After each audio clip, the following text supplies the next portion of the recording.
What's up guys, it's a Smart Home Helper, and today we're going to be going over the Ring, and we're going to be jumping into the app.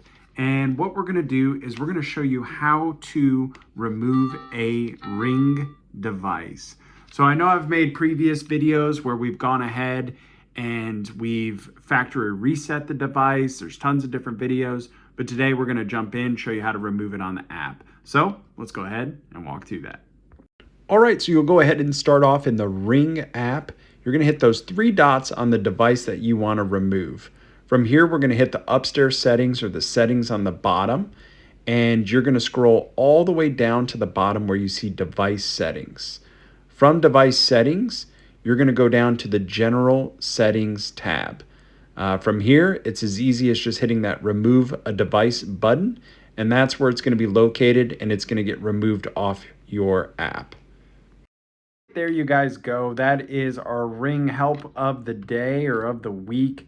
So if you guys have any more questions on the Ring devices or need help with the setup, feel free to leave a comment on what you guys would like to see. We've been working on this device really the last month or so. So happy to hop in more. And if we did help you, don't forget to subscribe.